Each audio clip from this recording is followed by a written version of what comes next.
Il y a trois façons de faire d'effectuer cette reconstitution politique du peuple en fait et de l'espace politique français. Et donc la constituante, c'est la plus horizontale, c'est peut-être la plus favorable, la plus démocratique.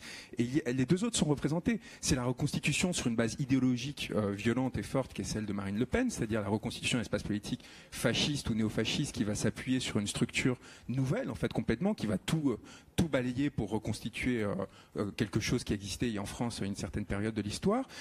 Peut-être pas sous la même façon, peut-être, mais bon, sur cette idée. Et il y a la reconstitution verticale, qui est celle que se propose Emmanuel Macron, qui est de dire, écoutez, faites-moi confiance, moi je vais choisir quels vont être les nouveaux députés, quels vont être les nouveaux hommes politiques de demain qui vont vous diriger, et qui privent le pouvoir, qui privent en fait les électeurs d'une capacité à se choisir, à s'élire, et surtout à s'impliquer politiquement. Et c'est ça le plus important, c'est une incapacitation du peuple. C'est-à-dire, laissez-nous le pouvoir à nous les élites, moi je vais choisir lequel d'entre vous est le plus intéressant, alors que cette proposition qui est faite de la constituante, c'est relaisser en fait cette souveraineté au niveau populaire, au niveau horizontal, et dire, écoutez, maintenant c'est à vous de décider si vous voulez y aller ou pas. Et si vous voulez y aller, il va y avoir une campagne qui va être faite, vous allez pouvoir vous présenter à cette constituante, vous n'aurez aucune tâche, parce qu'il n'y aura pas à s'affilier à un parti politique préalable ou quoi que ce soit, qui sont aujourd'hui plutôt décrédibilisés, et vous allez pouvoir porter vos idées, vous constituer en groupe nouveau, etc. Et donc là, il y a quelque chose en effet de révolutionnaire, mais au sens historique du terme, on en revient à cette période révolutionnaire pendant laquelle, tout d'un coup, des gens qui n'avaient rien eu à voir avec le pouvoir parce qu'ils étaient ni aristocrates ni quoi que ce soit,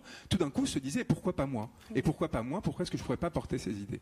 Mais j'insiste sur le fait que c'est un sujet pertinent dans le cadre de cette campagne présidentielle. Oui, parce qu'évidemment, il y a une prise d'otage avec François Fillon. On a un corrompu, un banquier, un fasciste, etc., qui essaie de prendre en otage l'élection. C'est sympa votre tableau de l'élection présidentielle. Non, mais parce qu'au final, c'est ça. On se retrouve où un apparatchik avec Benoît Hamon aussi. C'est-à-dire des personnes qui sont dans le système depuis 40 ans et qui tiennent à y rester, qui se réclament parfois hors système. Qui ont mis des années pour réussir à arriver à cette place et enfin réussir à tenter d'avoir l'onction populaire. Mais c'est leur carrière qui est en jeu, c'est pas notre destin. C'est eux avec eux-mêmes qui sont en train de jouer cette partition.